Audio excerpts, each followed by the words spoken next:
Tonight's episode is brought to you by Smurf Diblin Incorporated Fishing, Philosophy, and Feelings. Whether you're an underground angler trying to pull your catch from fathoms down, a pretentious thinker pondering the reasons for life, or just a sensitive dark elf experiencing extreme emotions, our staff of skilled fae can help you reach your full potential. Remember, that's Smurf Diblin Incorporated Fishing, Philosophy, and Feelings. We are the Deep Gnomes. Smurf Diblin Incorporated Fishing, Philosophy, and Feelings is a direct subsidiary of Mind Flayer Designs for all your Ultravision fashion.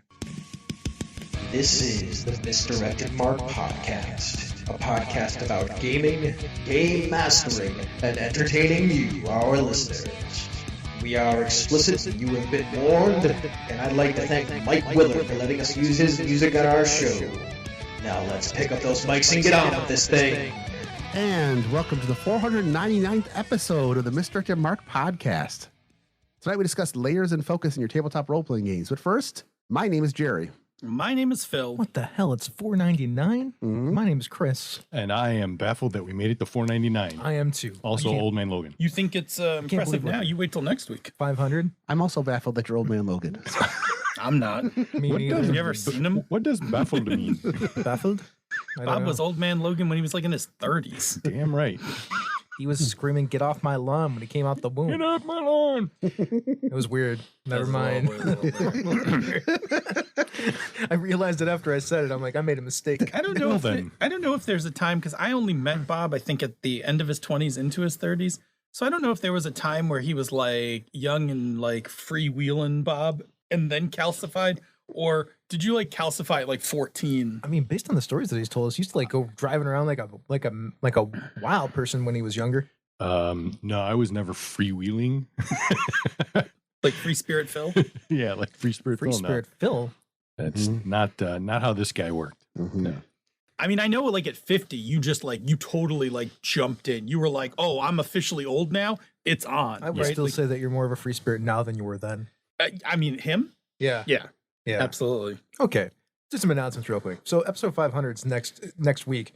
Actually, when you're hearing this, we'll be recording episode 500 that evening, or have already recorded episode 500. So, you know. It's a thing. Yeah, we already put our announcement out on the Patreon and stuff. Like, this won't matter to anybody else, but next week's 500, there will have been guests, there will have been celebrations, there will have been talking about the past, the present, and the future, all of Misdirected Mark. So tune in for 500. Let us know your feelings about Misdirected Mark. Hilarity will ensue. We should talk about our Patreon, I suppose, huh? Mm-hmm. There is a Patreon. There is a Patreon. It does say pimp the Patreon here in the show notes, so you should probably pimp the Patreon. We have a Patreon. It's at MMP at patreon.com, I think. It's not, misdirected mark at patreon.com. You like My bad. Patreons? You want to get down? You want to party? You want a good time? You want a good time with a little Patreon action? I got a Patreon for you, like the MMP Patreon. Come, It's good. It's good. Keep You going. did say pimp. We got big games, little games. We got D20 games. We got indie games. We got PBTA games. If you can find better games someone else, play them. you want a little after show? Is that what you're into? You into little after show? $2 Well, or MMP more. After Dark. $2 or more, and you can Yeah. you can get the after show. What do you like? Group stuff? Four- We got a Slack four- room. $4 We got a or Slack room. more. You want to get in You there can and Slack get some room. group stuff going? $10 or more, Yeah. you start getting my design notes about the Lamplighter system. Yeah. In this upcoming Yes. Streets of Avalon games. I started You posting. want to look Yes. under? You want to look under the sheets? He'll show you. Yeah, I'll- Give it to you. You're not I'll show you a looking good time. You're not Show you looking a under good time. my sheets. You can We look are at the game warned. You have sheets. been explicit. Yes. Come That's on. the Patreon. It's There's the stuff. It's the Patreon. Hey, I also Show us yours. And I also we'll going to show say, you ours. if you are interested in actual play and discussion of the actual play and the games being played in the actual play, $4 and higher, you'll get all of our game notes and paraphernalia and whatnot that we put That's out. it, baby. That's it, baby. We'll So, show you you know. a good time. Check It's us gonna out. be. It's gonna be good. Hey, you all the talk to toys and us. accessories you can talk to need. us. I mean, last time you guys write pimp the Patreon. I didn't do it. That was Jerry. All right, are we done? Is there any other announcements? Are you done? Oh, Are you done? We're going to talk a couple I mean, things. 500 is the big one. A couple things. Because it's 500 next week, and we're just going to record a lot of shit next week. I imagine we're going to talk about Kaleidoscope and our orders next week, Mhm. that we watched them in and what we thought about the show, because Jerry's not done watching it yet. But Jerry will be And done Chris watching is it going by to next week. explode if Yeah. we don't talk Jerry about will it be soon. done watching it by I'll be next done by tomorrow night. Yes, That's you have a mission. You must be done before next Tuesday. Yes, I'll be done by tomorrow If you night. have to stretch it out, stretch it out. But We will give some thoughts and opinions and speculations on the Open Game License 1.1 next week. Not this week, next week. yes, We'll give Yeah. that also. To be honest, I mean, at this point, like, we're going to speculate about it because I don't like, we've heard all the things you've heard. So we happily can speculate on those things. But none of it's like super concrete, so it's hard to do this from a. I will find a copy of the OGL 1.1 this week. I mean, you'll find the one that like was floating out there. Yeah. Like suspect. Yeah, but I mean that's the thing. Better suspect but that's than what we'll do is we'll talk about what's out there for us to look at, basically. Yeah. That's what we'll talk about. Yes. So we are building. We are going to build our conversation on the existing house of cards. So just keep that in mind. I found that the most reasonable, if you're looking for information on the Open Game License 1.1, I found the most reasonable place to start is Ginny D, a YouTuber, posted like a 2.5-minute video, but it had a bunch of links in it to places that she's like, these are all pretty good places to go look for information. So that gives us a place to go. So that's not where I started. Okay. I just happened to find that today. I'm like, oh, this would be a good place to start. There's a bunch of the links that are off of that. Okay. Especially because since Mike Shea is one of them, and he's very angry. Mike Shea is very angry about the situation. Oh, I don't blame Mike Shea. Yeah, me neither. But we'll talk about that next week. Yep. Okay, let's go to the main segment. It's a workshop, huh? Workshop, layers again? Yes, we're doing all the layers. We're going to talk about them all from character all the way down to personal. It's going to be layers galore. Where? Here in the workshop. And Don't suck. Don't suck. So tonight's topic is a redux of what's probably my favorite episode of MMP, which is Layers of Gaming from 2016, 6 years ago. Why are we so old? What's this wee shit? You've always been old. Now, this was from before I was a regular host. I remember what an eye-opener it was for me as a player in GM. I actually know where I was when I heard this. I was mowing my lawn when I listened to it. I just stopped mowing to listen to some of the details. Anyway, once I heard it, I realized it explained why I was having trouble playing with some of the games that I was in, and why some of my players were engaging more with one game or another. So, in revisiting this topic, we realized that the concept and definitions have evolved to include other ideas, and the way that most people play go into several layers. It ends up more of a sphere or Venn diagram than a layer, and so it can be approached and interacted with in several ways. So I would have picked this episode if Jerry didn't pick it. I feel like Phil probably would have picked this episode if me or Jerry didn't pick it. I mean, the fact that it made it into like the final three, I was okay with, right? Like I was like, there was that's no fine. way that this was not gonna As long be as one of more us than- picks it, it's fine. I mean, I'll be honest. Like, I'd been listening to you guys for a little while and was like, oh, this is really good stuff. When you got to this episode, I was like, these guys are fucking geniuses. This episode and Arc of the Misdirected and probably the Endurance episode are probably the three most famous Misdirected Mark episodes. Yeah. I literally had a bunch of my players in the car and trapped in the car and played this episode while we were driving so they could all hear it. We could talk about it. The behind the scenes of it, before we jump in further, is like when we first stumbled on this topic, we were rattling this stuff back and forth to each other. Not Endurance, Encumbrance. Sorry, the Encumbrance you're right. episode. Yes. My bad. We were rattling this stuff back and forth to each other like chimpanzees in like a cocaine experiment. Like we knew we had stumbled onto some interesting. I was a pharmacology major. Anybody else out there just get a visual on that? There's probably a lot of poo involved in that situation too, which is gross. I mean, Chris and I were in the basement of my old house because that's where we used to record all this stuff. And we were working through I think it was probably, if I remember correctly, it was after a show because we were like, what are we doing next week kind of thing. Doing the thing we do, which is like sit around and talk about game stuff. And we started like stumbling onto this. And I remember part of the catalyst from this was that podcast, the group that's out of Kansas. Prismatic Tsunami. Thank you. Prismatic Tsunami was They don't huge. exist anymore. Deep cut. Right. They were huge into immersive play. Yeah. And they were talking about why they didn't like Fate. Yep. I was social media friends with them. Like I was chatting with them on social media and stuff. And they were talking about why they didn't like Fate. And I was trying to figure out like the wording, like, why don't you like Fate? Chris and I are like kicking it back and forth. And we were talking about like, well, you have to be in a certain headspace to play Fate. And it runs counter to playing immersive characters. You can't really play like deeply immersive characters and play Fate because you're managing so much of the game space at the same time. And so that's when we got to the idea of like, oh, there are these different spaces your mind has to be in. And then we're like throwing them out at each other, like yelling back and forth, scribbling this stuff down because it had literally like only been invented in our heads like a few minutes before. Do you know what I remember most about this episode? What? The old school DM getting mad at us. Yeah. Why? Because he was like, I'm insulted by the fact that you think that switching from space to space is hard and makes it difficult and causes latency and this, that, and the other thing. I'm like, dude, that's fine. You do what you want. Like, I mean, it was fine. For some people, it's easy to bounce I'm pretty back sure and this forth. is a theoretical model that works pretty well for what we're explaining. And we like, did we do extra research? No. Did we sit and figure? I mean, like we came up with it and we went to show within a week. Because that's how a lot of things got done on the show back then. Like you had an idea at the end of one show, it became a show the next week. We try to be better about that nowadays. Yeah, we try to workshop a little more. So it was hot when we dropped it in that first episode. And divisive like we used to be. Yes. I guess. If you can be divisive I don't think we were layers of gaming. I don't feel like we were divisive. We were just super excited about this concept that explained the problem that the folks at Prismatic Tsunami was having with Fate. And I was like, I guess you can generalize it as much as, I don't know, you can generalize anything in RPGs, which means like the middle of the bell curve. Sure. Not on either end. So do you want to tell us a little bit what we're actually talking about here? Yeah. So bringing that all back, sometimes a player will find that a particular game or session was fun, while another game just doesn't fulfill what they're looking for. And you might not know why, right? This goes back to that Fate thing.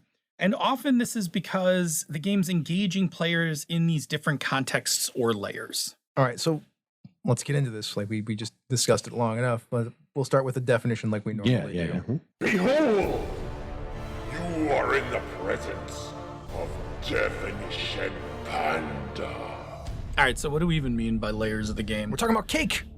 Onions? Don't get to talking about cake again. I'm hungry again for cake. Always like onions. They got layers.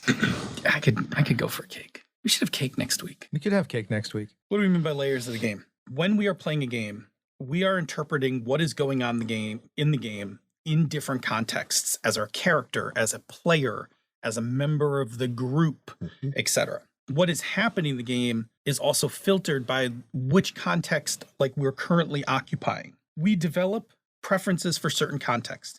These are like comfortable places where our mind likes to rest when we play, or it's the way that we derive enjoyment when we engage the game during a session. For instance, you might hear one of Chris's favorite ways to play games is writer's table style, right? It used to be. It's a little different now. Sure, but I mean that used to be very popular with you, and that is a particular layer of the game. Yes. Other people dig that immersive character thing. And so it's different layers will give you that positive emotional energy, the stuff that makes you feel good when you're gaming. So we call these contexts layers. Can I amend now? So we call them layers. That is for visual reference. Yes. Really, they function more like Venn diagrams. Yes. They all overlap and encircle. Yeah. Really, they're spherical Venn diagrams. Really, and none of you guys like using this, the term that I wind up using is foci. Because they are multiple focuses. Yes. Yeah, but don't they blend? That's Some overlap. Sometimes you zoom in, zoom out. Like on a like on some weird relationship diagram. Like you zoom out to one area, zoom in. And you can be in multiple layers at once, but just understand that these are sometimes these are overlapping contexts. I would not strain too hard on imagining what they look like, as much as take into mind the areas we're talking about. Foci is probably the better idea for this. Yeah. I would just say that like really what you're trying to land on is your brain goes to certain places when you play, and these are the things we're going to talk about. Yeah. And we're just going to stick to the classic layer because that is what we wrote this in. But know that, we've expanded upon this as we thought about it for years later. Okay. This is also going to include and influence why we play games, or these layers can help determine why we might enjoy one game session, but not another. So I already did a diatribe on, the idea of the term layers, but let's move on. So let's talk about what are the common foci or layers or Venn diagram circles or spheres or whatever you want to use them as. Foci. Sure. Foci. Okay. We'll call them foci. Foci. Layers is fine. You get it. Okay, Phil, take the first one. Sure. The character layer. This is when you are in your character's mind and you are playing through their eyes. You're asking yourself questions like, what am I doing? What is that? Like, what do I want in this moment, in this scene? What's best for my character? This is immersion, right? This is where you get to immersion. When you're in this layer and you're really entrenched in it, this is immersion. You're having those moments, and I'm sure you guys have had it, where you have a moment of character clarity so strong that you see yourself, like the table's not there. You're like seeing the game through your character. And it may not last for long or whatever, but for those moments, that's when you're firmly entrenched in this layer. And so like some of the tools that help with this are your character sheet, like, because that helps define your character. Your backstory is part of what contributes to like how you think about things and how you react to things. So that's the character layer. Another layer is what we call the party layer. And this is when you are thinking about the group as a whole, how the group is doing, what they're doing, what their goals are, that sort of thing. And so you might be asking questions like, what are we as a group trying to do? And how is everybody doing? Is everybody accomplishing their goals? Is everybody at least getting a chance to play in the game? Are we actually going to be achieving our goal? And in short, what is best for the group? And people that are there with the party level are also often there. One of their interests is the interaction with the other players at the table. So the skills and goals that we're going to see, this is when you see a lot of teamwork going on, when people are playing and interacting together, when mechanically they're stacking their abilities, and when socially they're doing their best to include other team members in the encounters and things that they're having at the table. And your basic tool for this is going to be whatever the group template is. Session 0. Yes. Yeah. Session 0 Right. is Group template, which is an older term from Fear the Boot, is the document they used to use that was like, why is this party a party? That was part of Exactly. their Session 0. They just Yeah. never said it. yeah, Oh. exactly. Oh, I've said that before. I've been in lots of games, especially games that I'm GMing, where I'm GMing the game and I'm like, I don't know why you guys are a team. You haven't told me why the 6 of you are still sticking together. Sure. I actually eliminate that by that's just a conceit that you have to have at the start of the game. There's another tool that you can use for this as game masters and players. The frame of the campaign, because that's like, well, here's your frame for the characters. They all have to fit inside of this. Now that is different from a group template, because group template is a collaborative thing. A framework like that is like the game master coming presenting. Here is essentially you're not necessarily a group template, because group template is much more specific thing about filling roles and things like that. But this is like, you all fit inside of this. This is why you're all together. Yeah. There is well, you said the conceit of the game is that the players are a group because they're a group. That hasn't ever been a problem with my game. It's not that they're not being a group. It's that if you looked at the characters and how they interact in their stories, outside of the fact that they're forcing themselves to be a group, I've had groups that just, there's no reason why these characters would actually be together, and they haven't discussed among themselves why. And that should have been a group Session 0 thing that we just didn't do. Yeah. Absolutely. We're better at it now. I just think that's an interesting template. Chris? The game layer. That's thinking about the mechanics of the game. You know, all the little fiddly bits that you can mess around with to get bonuses and take your actions and do things. Basically taking action in play, pretty much, using the mechanics. That is actually the thing. And procedures of the game. So, you know, like, is that difficult terrain? Do I get a bonus if I'm standing here? How do I do this in the game? If I use these two skills together and take this action, do I have advantage at the rogue? Do I get advantage? Do I get advantage? No, box fall. Is there any possible way I can get advantage here? What square do I need to put the center of this Oh fireball? my fucking God. Fireball geometry, No. right? No, rules mastery is like the primary skill or goal here, and that's not rules knowledge. Rules mastery is very different from rules knowledge. Rules knowledge, like knowing all the rules, helps, but mastery is better because that means you understand the system in play and how it functions. Sure. That way you can play the game effectively and efficiently. And move through this layer smoothly. Yeah. The tools for this are rule books, studying them, understanding system design, all the little accoutrement that go with that. What do you want? What, Jerry? What? I'm done. I'm good. What do you When want? you're done, I was going to say before we go on What to do the you? next topic. Why are you stepping on me? No, I'm just kidding. You told me to raise my hand. instead of interrupting. I did. No, I think that this is one of the ways that I've seen players in the past. If you've got somebody who's thick into the mechanics of the game and then determining how they feel about it, Phil's joke about where do I put the fireball to be exactly the right spot versus somebody who's like, can I get all of these guys with my fireball? Those are two different ways of looking at the same thing. And some players will be upset if they don't know exactly where to put the template, while others will feel much more flexible if they just say, can I ask the GM, can I do and not do this? That's a different layer. Mm-hmm. That's a different layer. Yeah. That's the group layer. Yep. And That is not the game layer, it's not. Interesting. because that's communication with your game master. Ah, okay. That's why, if you're wondering. Yes. I was actually. That's good. That is an excellent point. That is a differentiation. That's a difference between rules. Like, that's table culture. Cool. I like that. Cool. Hence why it's important to understand these things. Here's another interesting thing about this. And this is why I say these things overlap. And Bob's going to do narrative in a second. I'm a Bogart a little bit of narrative along with game. If I want to play a character, I want to play a particular character in his mind. If I don't understand how the rules function for the character that I want to portray at the table, and also if I don't have a clear narrative in my mind for how I want that character's narrative to progress forward, then I probably can't play that character in the character level as effectively as I want to. Exactly. So having some knowledge of those two layers going on at the same time will help me portray my character better at the table Absolutely. and have a better time, probably. Yes. I would guess.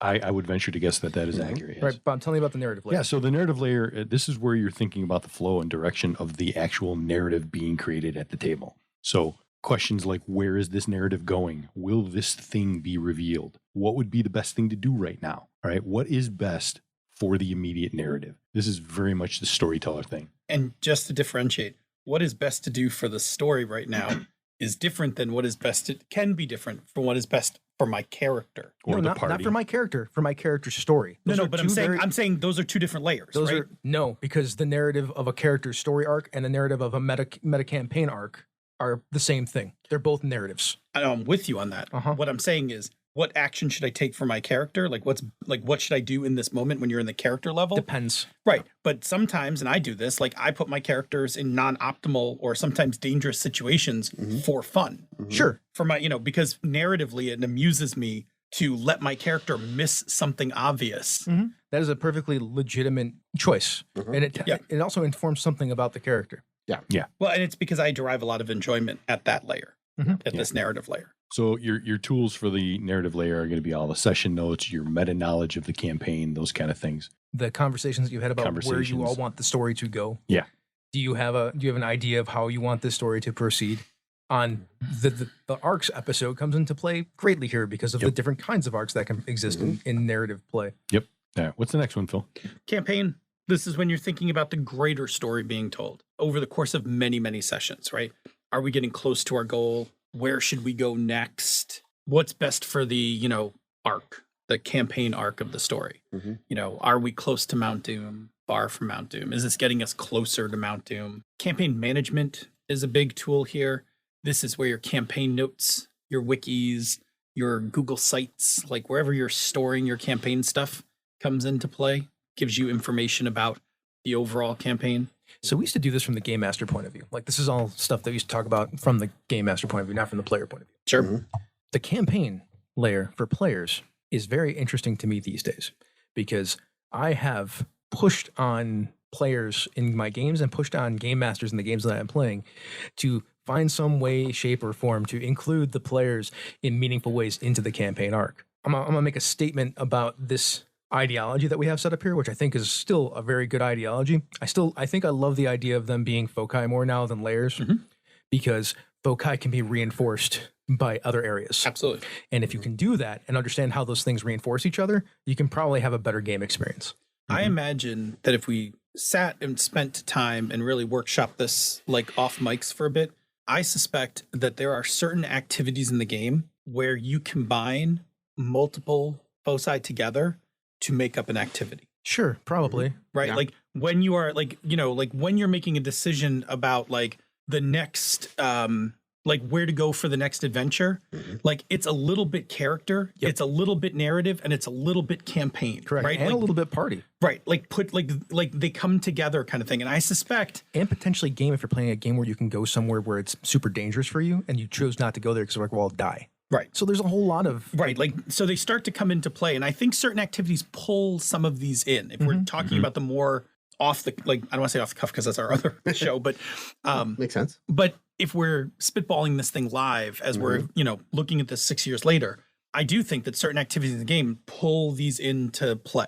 I don't think these exist in vacuums. no, not at all. No, I think that may even be, and depending on your game, that may be the norm for the game is that you're That actually was- going on at the same time. That was actually the flaw the first time we did this is that we presented them as being separate entities. Yeah. Right. Without talking about the influence that they all have on each other. Right. Like, for instance, I would posit that something like D&D 4th edition combat is like a really interesting combination of game and party because teamwork is so critical in that game. Yeah, and you have to work a lot harder in that game to make narrative and character come through, Yes. Yeah. But, especially during the combats. but during those combats, like I know from when we played, just being in your character and even just character and knowing the rules, like you could be somewhat effective, but where you went from somewhat effective in that game to amazing was when you knew the mechanics for everyone else Correct. and how this card, and Jerry pick up that card.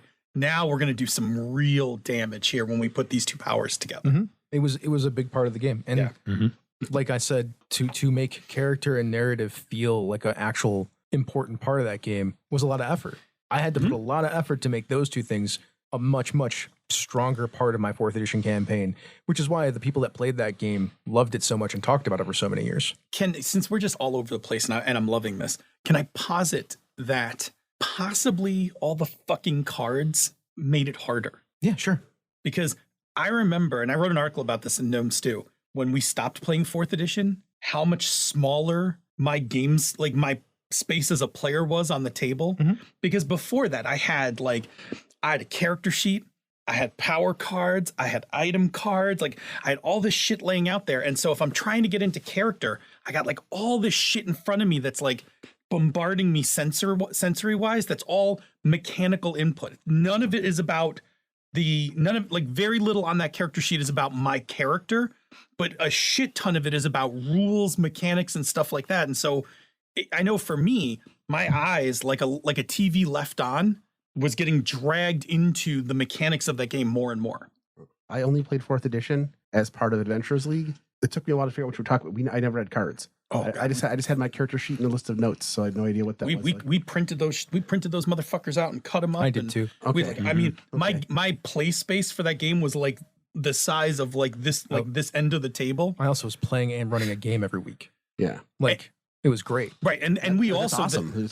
We also had a full battle mat. Bob had minis, the thingies that went under the minis for all the conditions. The magnets. The magnet. Like there was so much mechanical input at the table that I will posit that it was actually hard to be in character. That's why I said the thing that I said, which is you have to work a lot harder to make narrative and character come out, which for me, I made it a point to constantly be talking in NPCs' characters' voices or in my character's voice to the people that we were fighting in the middle of fights, because if you don't, then it becomes a board game. Yeah, and it was a very effective board game. Very effective, but I didn't want it to be a board game. I wanted it to be a role-playing game. So my actions and the way that I fought had a very distinctive style, and the way that I chatted and mocked the people made it feel like very much a superhero game. Yeah, you actually pulled yourself into a character layer to make sure that you actually occupied that space. But the game didn't help me do that. No, the game actually hindered me doing it. Yes. Agreed. Oh, that was really good. That was. So what are your tools for this, Phil? Oh, sorry. Right. No, I talked about this. Campaign notes, wikis, those kinds of things, right? The meta, talking to your players, asking questions, leading questions. We're always good. Like, where are we going next? What do you guys want to do next? Yeah. Right? Who says that? Stars and wishes are good for that. That's a great tool for this, since we're updating all this stuff. Absolutely. Oh, yeah. All right, next one, Jerry. Okay, the next layer is the personal level. This is thinking about what your wants and needs are within the context of the game. And the basic question is, am I having fun? Why am I here? And this can be defined by things like the player types at the table, what your likes and dislikes are when you sit down to play the game. And the biggest tool for this is going to be Robin's Laws of Good Game Mastering. Yeah, that is like a the very classic good tool. I could give you an easier one. Just ask them. Yes. And if they don't give you a good answer, ask a bunch of other questions. Yes. Yep. This is what session 0 is for. For our youngins who might be listening to the show, Robin's Laws of Good Game Mastering, you can still find, I think if you just Google it, it'll show up in the Steve Jackson store. Like you can buy it from there.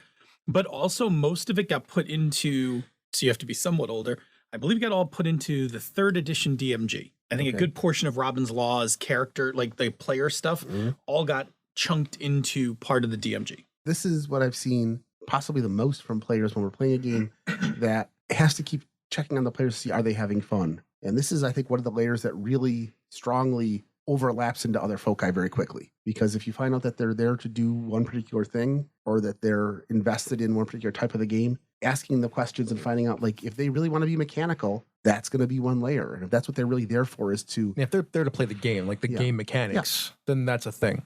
Although I don't necessarily want you at my table. Right. I mean, that's fine. You can go play that game. I got some other games we could play together. I mean, now, again, it can be different levels. You could have somebody who their favorite thing is the mechanics, but they also like some of the other layers. That's fine. You can play at my table. But they want to always have something mechanical each week to play with. Whereas I've had other players that are just there. I've got one friend of mine who, when he games, he doesn't care what we're playing. He's there because he wants to hang out and interact with his friends. Sure. But remember, the personal level is it's in your head, right? Yeah. It's am I having fun right now? When you're sitting there and watching the game unfold, like, are you having fun? Are you bored? Are you like, this plot's stupid? Yeah. Like that kind of thing. That's the thing that you're asking yourself, but how do you get that to the everybody else? Which is, I mean, if we're looking for like actual like tools to utilize at the table, first off, of course, session 0. Like, I'm just gonna session 0 is very important. Session 0 is very important. Session 0 is very important. Also, Senda and I had just said the other day, if the number of things I said need to go in session 0, if we actually did all of them, session 0 would take about 4 sessions Sure. to get through, right? Like you got to pick and choose which ones you want in That's there. kind of Ox. I mean, Ox took 3 sessions. Ox to get took off a the long ground. time to get off the ground. Yeah. The other important like update tool to that, I've come 180 degrees around on this, is I think Stars and Wishes. Stars and Wishes fixes these problems. Sure. Because you can ask a question without getting terrible criticism and finding out what people actually liked and want in the future. Sure. Without feeling bad about yourself. It's a nice tool for that. As long as we're talking, define for everybody really quickly what Stars and Stars Wishes and are. Wishes. You ask at the end of a session, what were the things that you really enjoyed during this session? Those are your stars.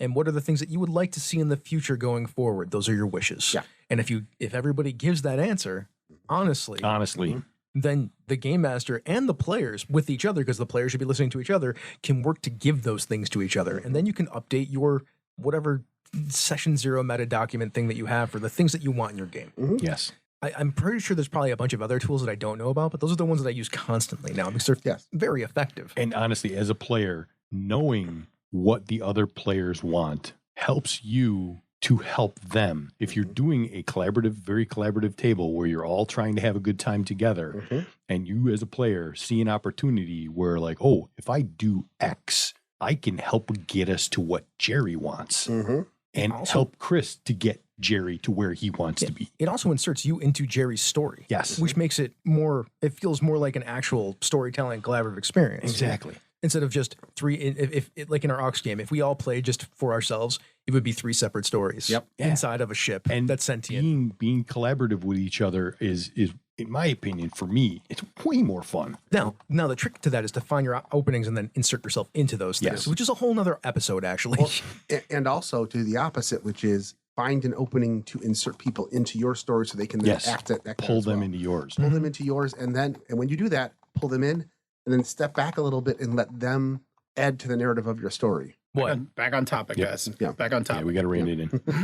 Do we All need to rein it in? You need to rein it in enough. You're like on a completely different topic about including people in scenes. Yes. Like I said, I did say it was another topic. Yeah. You know, you guys all kept going. But also That's go not to my the next. fault. Also, somebody go to the next level. Is it group? Yeah, Are we talking it's about Thinking about the group wants and their wants and needs. Surprise! It's also a It's the Foci. same thing. It's the same thing. We just talked about it. Surprise, Guess what? motherfucker! I was already doing it just out of order. Like, look, we just talked about it. Move on to the next one. Out of game. Out of game, yeah. This is thinking about what's going on in the space around the game, thinking about the other players, who's ordering the pizza. Hey, grab me a soda from the fridge. Yep. All right. When this is Bob gonna pee next so that we can all take a break? Hey, get out of my way. I got to go pee. I'm super bad at this.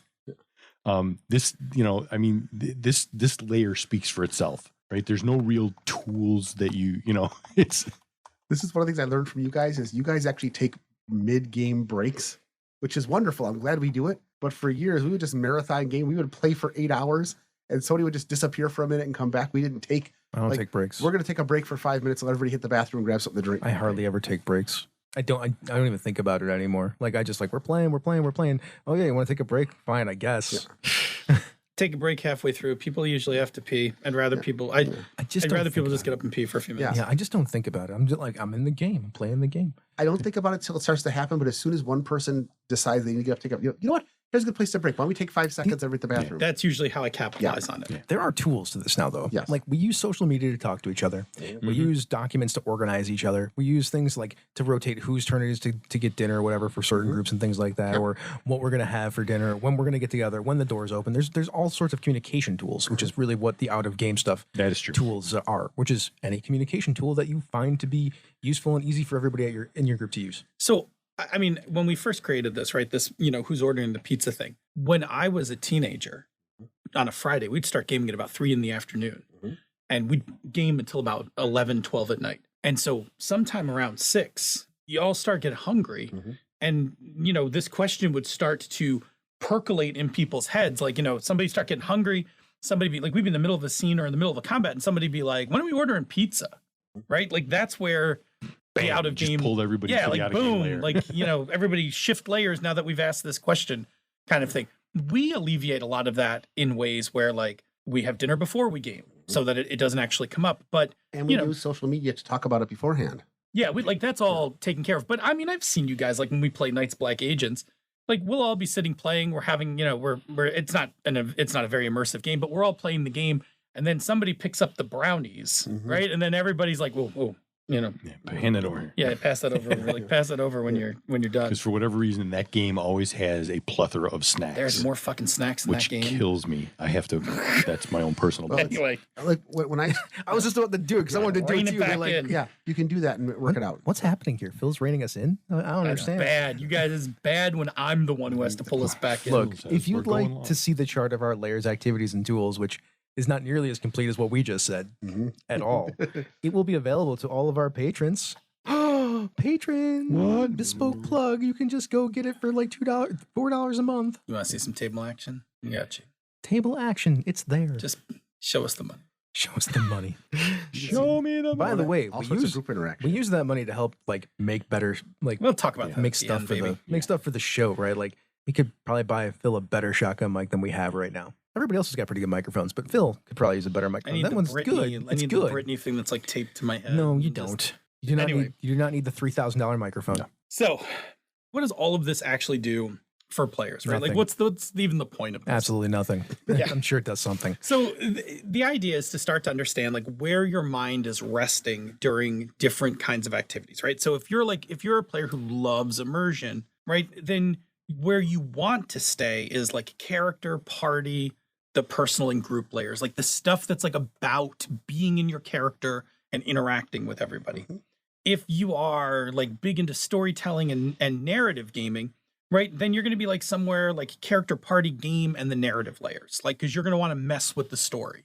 You know, I'm going to create this thing in the story. I'm going to create this complication because it's fun, kind of thing. And again, we've talked about this. You can be in multiple layers, multiple foci at the same time, and depending on how deep you have to be in one of these, like we do get some context switching, cognitive load issues, and things like that. Like if a game forces me to have to pull back hard, like we were talking about with 4th edition, into the into the game layer, it can be harder to push back in, like Chris was saying, into the character layer. Just ask yourself, how tired are you at the end of your game session? Yes. If you were exhausted, then you probably had to do a lot of switching. But then again, maybe you just stayed in that one mode and that's exhausting for you. Or you stayed in a place where you like, or you don't feel tired. You come out of it like super chatty, like wired, because you spent a bunch of your time in the space That is happy that for you you. really like. It's your happy space. Yeah. It gives you some ideas, but also, again, if you're playing a super mechanical game and you like really immersive play, and every time you get into combat, it drags you back out of immersion because you got to sit and like crunch numbers, hit tables, and things like that, it might not be the best game for you. Or talk to your GM about how to make the combat more immersive. Exactly. Phil already kind of touched on this. You know, all of these things can make you understand why it's hard for some people to stay in character during combat when you're bouncing around between different layers. Some people find it very easy to switch layers on the fly. Some people don't. And you have to be aware that if some people don't find it easy, then that's going to be affecting their enjoyment of the game. At the amount of times like we've been playing a game and it's like mechanics, let me move my guy here and attack, and then like the bad guy says this to you and they're like look at me with glass eyes. I'm like, well, just take a second. What do you think? Well, how would you respond to that? It might matter. Then they're like, oh. All right, so it's in green, so I'm just gonna say it. I'm gonna talk about it. I don't know why is this in green? This was in green because this was supposed to be all of us talking about it back and forth. Oh, okay. Well, Yeah. you know, this is this thing, this function is how many foci you need to traverse in a turn, to how complex each foci is to complete the things required, is dictated by the mechanics of the game. Obviously, Phil wrote this. That sounds like my bullshit. Sounds like a long time ago, Phil. That sounds like a long time. That determines how easy or hard it would be to remain in the character foci. And then there's the chart, one of Phil's charts. The 4-quadrant chart. Oh, Quad come chart. on. Yep. Now you know this is like Professor Phil, right? Professor Phil is here with the chart. Tell me about the chart, Professor Phil. Whew. All right, let's take a look at this thing. It looks like we're going with high narrative responsibility to low narrative responsibility, and complex mechanics to simple mechanics, right? That's our Punnett square. Yep. So, high narrative responsibility, right? We have to operate in the story level. Complex mechanics means we have to be at the game level, and that combination, complex and high narrative, hard to stay immersed. I would say we're operating at the meta story level. Yeah, it's hard to be immersed in that. Likewise, if we have low narrative responsibility and simple mechanics, nothing really dragging us out of our character level. We can stay in there and stay immersed for a lot longer. Way easier, yeah. Way easier. If I don't have to check a bunch of charts, tables, if I don't have to do the roll master critical table, right? Like read one of those monstrosities, like I can stay in character a lot longer. Man, if I'm playing what's that? The one world dungeon or whatever dungeon, like the Oh, where World of Dungeons. World of Dungeons. World, just roll like a couple dice. Like I'm barely even thinking about it. We're just playing the story because we're not playing much game. No, exactly. We're not playing much game, so we're just playing our characters. And you know, if that's what you're into. I myself have a I think I wrote this article a few months ago about bursts, like micro immersion. I don't believe in like total immersion. I believe in moments of immersion. So Total immersion is this plays into this idea is that at times, depending on the play of the game, falling into the character level is really easy. I remember just last month when we were playing Ox, and Tam and Gamma wound up having a talk about how they're more alike than they're more alike than they both thought. The rest of the game dropped off, and the two of them were just talking. It was after the mountain climbing thing. They were back in the data sphere. Everything else on my side of the table stopped. I wasn't worried about the mechanics. I wasn't paying attention to anything that was going on the table. I was just having a moment of immersing myself in Gamma, having this conversation with Tam about what it was like to be left by her brothers and how, you know, she felt abandoned, and Tam has abandonment issues and that kind of thing. Anyway, the Punnett Square thing works, but it's ultra simplistic. It's way more complicated. Yeah, reality is more complex than that, but right. It tends to be a multi-axis surface. Right, which is super hard to like. No, man, I just think that the foci with reinforcement from other places makes more sense for people to visualize. I would be very comfortable spending some time off mics, working this out into more detail. Like, there's a more mature model. I don't even know if there's a good visual model for it. I don't know if there's a visual model, but I think there's some good discussion about this. Yeah. Tell us what the layer model does for the GM. Sure, game story and campaign are big layers when you're GMing. Character too, right? From time to time when you're dealing with NPCs, but through play, you're guiding your characters through different layers to give them different experiences. So depending on what the optimal layers of the game, there are places you want players to wind up. If we are sitting around saying like, look, we want to play a really immersive game. Like as a group, we want to play a really immersive game. Then there are things I can do as a GM to help keep you in certain layers. Yes, right? because if you're in the character layer, you can ask personal questions. If you're in the group layer, you can have them make a plan. If you're in the game layer, you can set up intricate maps with minis, drive the fiction towards a move that you want to trigger. If you're in the story layer, source the table, ask players to contribute to the world, create choice points so that you can let the players choose where the story goes. If you are in the campaign layer, you can ask players where to go between games, creating new areas. Yeah, like that. It's actually pretty good. Yeah, like so. Now, how many people got that? Let's say it again. Just rewind it and play it again. Play it at 75%. Correct. Slow so all down. you people that played it at 1.5, ha. That's what you get for playing us fast. Dude, I was reading it and I was having trouble keeping up. If you're not shooting for one kind of experience, you can also shake things up by pushing players into different layers to mix things up during a game. So one of Chris's favorite tricks in games is he likes to put a story into the combat, mixing the different layers together, right? Right on the table. That totally a thing. Yep. They don't always sound like they mix, but they do when people go back and forth between them. I think what you really wind up accomplishing in games is you can hold people in certain places for a bit. If I want to play a game and I want to keep you in the game layer a bit, then I put something mechanically fiddly into the encounter for you guys to mess with. Like, oh, this is a timed test, or oh, this is a little different. This timed test has like the following parameters around it. And now you guys will play with that a little bit more. If I want you to stay in the character layer a little more, then what I do is I deal with more of us talking and I lay off the roles, right? I don't call for roles right away or whatever, let you linger for a bit. And then I'll be like, oh, cool. You know what? Let's see how this ends out with a role. Yeah. And again, that's if you're trying to craft a thing. Like I don't really try to craft these things. I really look at them in terms of like, I see them as the biggest benefit of like, when do I like something versus when do I not like something? I mean, I always craft them to be specifically a thing. Like, cool, there's a thing here. How is it impacting the narrative? How's it impacting the story? Does it impact a character story? That's how I'm always thinking about everything that I'm designing, though. Yeah, so that's a natural occurrence over the course of 35 years of doing this. Sure. So I think to that effect, what you're saying is, you're trying to make things in games that engage multiple foci all the time. The time. Yeah. Right. And I'm saying, so that part, absolutely valid, right? That makes a very rounded experience. And I'm saying that when you want to have a more single note experience, there are some ways to kind of pull the faders back on some and push the faders up on others. Sure, you can totally do that. Yeah.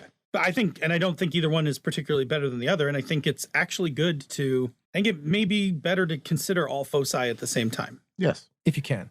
And again, if you want to. Well, and consider if your group has attention problems, you might need to attack that out of game layer. Maybe you've got too many distractions going on, or eat before we play. Like that's why you have the big die.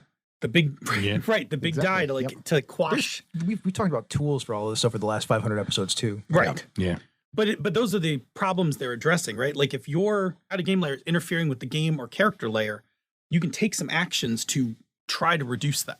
Chris, do we need to hit any of the rest of this chunk of notes here, or do you want to? No, I think it works great for game designers. Yeah, like thinking about the stuff from a game design point of view, I think it matters a lot. Yeah, you talk about story games, man. They traverse a ton of levels, and you need to have mechanics that facilitate that stuff, or to help you create multiple foci at the same time. Because otherwise, like if there are no mechanics, then we're just playing in the narrative level. And if you don't want that for your game, then you need to think about that. Yeah. Right. These are the things that you need to think about as a designer. Yeah, absolutely. If your game is like all about, cool immersive play and you've written like this incredibly complex page turning set of mechanics. Yeah, then you're not getting immersive play out of it. Exactly. Yeah. So like you have to think about those things about what you want. Like For the Queen is a perfect example of a game that is completely narrative and immersive because it's just cards flips. Stays out of its way a lot. Yeah. I would say that games like Dungeons and Dragons and Pathfinder and stuff make you work a lot harder to add in character and narrative beats. And then I think you can even compound that certain classes make it even harder. Correct.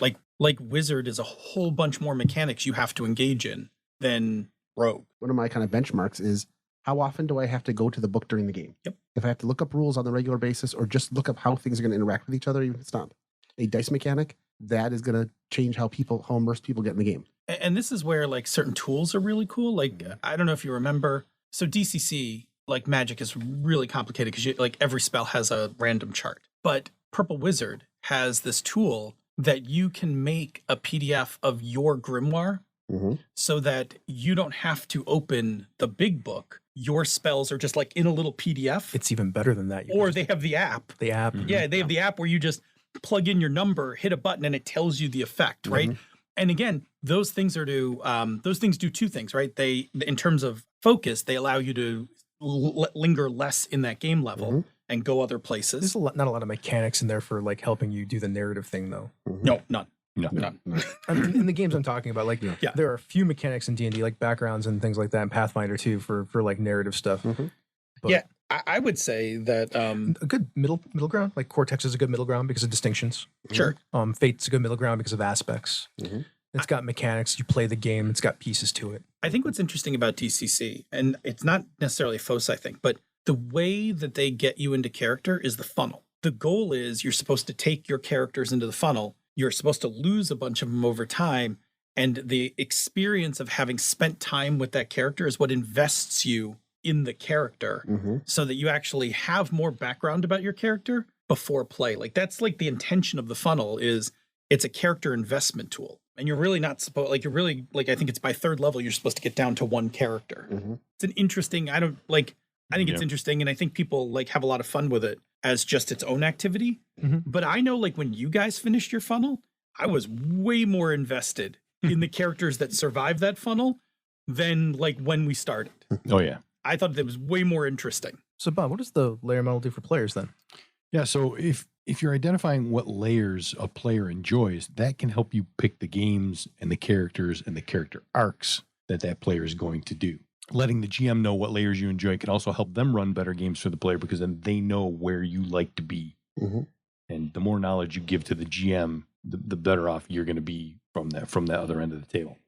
And both of these can be really important because I've known dozens and dozens of players who just didn't enjoy a game because they were playing in the wrong layer for their enjoyment. And they didn't know why they weren't enjoying it. They looked at the game and said, oh, I thought this game was going to be different. And once you know, oh, the problem is that you really enjoy this part of it, as a GM, all you have to do is just we're going to include a little bit more of this in the game. And all of a sudden now they're having fun again because that thing they wanted to do is being applied, whatever layer that is. So. And I mean, there are certainly people who do not enjoy Fate because they will tell you like everybody has to be a GM at the table, right? Like everybody has some sort of narrative or story responsibility when you play this game, like in terms of what aspects you create, what aspects you engage when you're making a roll and that kind of thing. I'm not necessarily saying that's exactly accurate or not, but I've heard people say that. Multiple people have said that to me. Well, Chris wants to disagree. Feel free. No, I'm not going to disagree. And But there's a different activity that goes on at that table. what is the most effective way to play Fate? To create and manage aspects.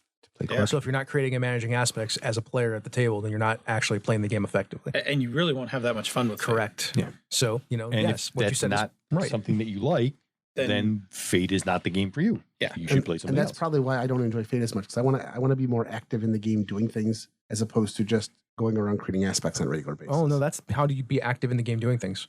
You do things that create aspects. That's actually how the game plays. Yeah. I mean, the strongest tool in that game is Create Advantage. Yes. Create Advantage is actually a way cooler mechanic and way more effective mechanic in that game than actually attack. Correct. Attack is like the last thing. Like after the ideal way to play is to slap a whole bunch of advantages on the table and then place an attack that scoops up a shit ton of those bonuses and essentially you can one shot. You didn't one shot because you spent 4 actions to get to that Sure, point. but I mean, that's the the thing. cash in is like, yes, we but- spent 4 turns But that running tells around. the story. That actually Yes. paces the encounter. Yes. Yeah. In a very clever way. That's Yeah. why Fate's good. Like, Fate is bad for a different reason, in my opinion, is because the dice are not additive. Yeah, I got. And people have a problem with that psychologically. Yep. Yeah, I still don't understand the probability of Fate versus my numbers. That's the problem with the game. The created advantage isn't a problem. That's why it works so well when we're playing Cortex. It's the same mechanic. It is, but it's. I was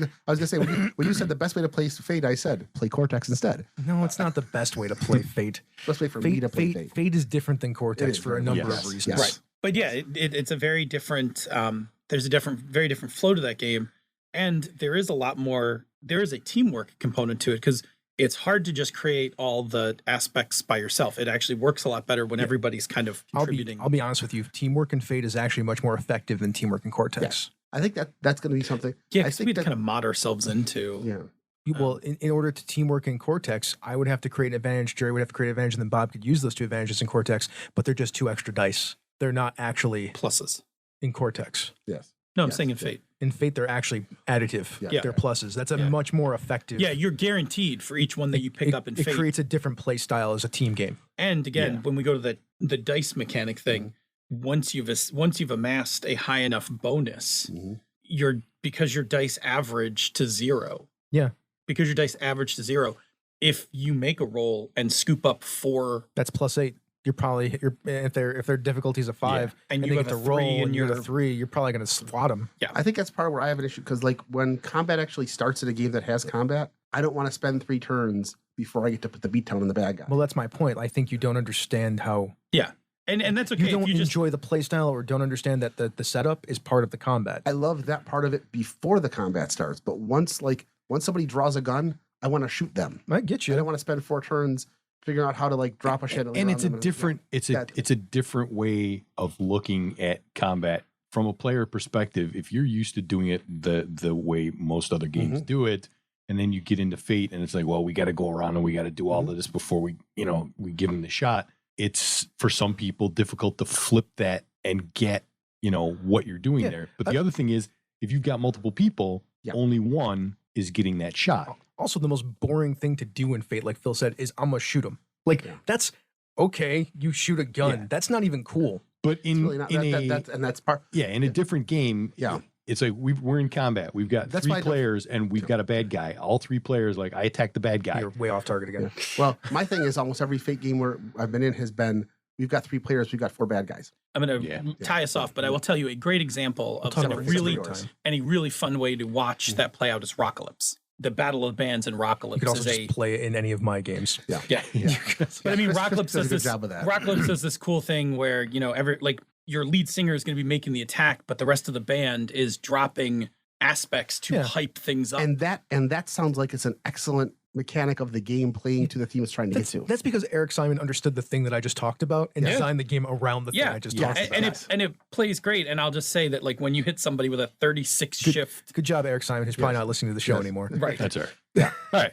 Anyway, get us out of here, man. We're all over. We're done. We're done reviewing Layers in Gaming. We hope Why you are we enjoyed all that. over the place? Because this script is Because we went off 6 script. years ago. Yes. And I'm like, I don't think this way anymore. We've evolved. Which a I number of wanted times. to not change anything because I wanted to be like, I'm going to argue with myself from 6 years I was ago. gonna say I that was just going to say, why didn't we fix the notes? Because I if the wanted notes to were shit? argue with myself from 6 years I'm ago. like, Mission we accomplished. wrote this 4 weeks ago when I asked everybody to read it over. And I, was I like, did read now, it. Now I know why. Okay. That's right. Mission accomplished. Get us out of here. You know what? I'm going to tell everybody about another show on the network. How about that? Do that. Get So us. we've got a relatively new show called Thaco with Advantage, in which Ange and Jared, who love talking about RPGs and D&D, they get together to share their insights into the games they're running in the campaign journal section, and then they tackle a variety of topics that affect the game in the DM's I workshop. wonder what they could be talking about. I wonder. They're going to talk anyway, so they might as well record it, right? Just go follow Jared on Twitter at Yes. what do you know, JR? What do I know? What do I know, Yeah. JR? Yeah, I don't know. He What could has- they possibly be talking He about? has multiple Twitter threads on what's going on, Yes. and they're all excellent. Yes. But if you listen to their show, you may find it enjoyable. You might also pick up some kind of old D&D factoid about a previous edition of the game that you didn't know about. Mm-hmm. Whatever. Hey, folks, it's been 6 years, and I got to argue with myself from 6 years ago. How many people get to argue with themselves from the past? Probably not that many. Not that many. really. What are our reflections on this layers and gaming thing? By the way, I did my reflections already for the last hour. I touched on some of them, right? Foci, I think, is the better way to talk about this. And I think the thing that I'm walking out of this episode with is the idea how some of these combine in certain activities. Like, I think there's some like little formulas for certain activities in a game that I think might be interesting to explore. But for me, it was really, it's not layers. Like, it's not going up or down. It's moving around. I'm with you. Yeah. The only other thing I had to add to that, which I already said, was like, I think these foci are reinforced by other areas. I agree. And because they're reinforced in mix, you can probably play better games, damn it, by doing those things. Play better That might be the games, last damn time it. I ever say that. Maybe next week I'll say it. Well, Yeah. Play better games, damn it. Yeah. Oh no, I'm sure it's going to come up a lot. I haven't said it in a long time. Okay. What about you, Jerry? I think I've gone over most of it. I think that this topic helped me identify why I like certain games as a player, and also how to make games a better experience for my players by identifying what layers they prefer and basically incorporating all of that into the adventure. So when I sit down to write an adventure now, I take into account everybody's preference for layers and what worked and didn't work the week before and why. And I think this helps me identify all of that because it gives me good notes to work with. Bob? I mean, as a player, this was liberating. Mhm. Having an understanding of why I like certain games or certain parts of certain games, like that knowledge is power, kids. All right. And having all of that knowledge gets me to the point where I can say, oh, I really don't like playing that game, or I like this game. We need to do more of this. And being able to identify what you like about games makes for a better time at the table, which is what everybody wants. Agreed. Agreed. Okay, we're skipping the conversation corner and going right to the Patreon shoutouts. All right. Get us out of here. So thank you super much, Richard Wyatt, Joseph Peralta, JT Evans. Also, thank you for helping us test out our Zoom situation Yes, earlier. thanks, JT. Eric Mengi, We hope your back's better, by the way, JT. Brian Kurtz, my Brett, not my Brett, somebody's Brett, but my Brett, Chris Steele. Jared Rasher, who we just mentioned earlier, and Eileen and Brandon Barnes, good friends of the show. And thanks to everybody else for listening. If you like more content like this, you can find it at our website, misdirectedmark.com, where we've got a whole bunch of episodes on a variety of different shows. And if you want even more than what we have on the website, which I'm not sure, like, you got a lot to listen to, but if you're a completionist, then you're going to check out our Patreon page and get access to the whole bunches of bonus episodes and stuff available. Whole bunches. Whole bunches.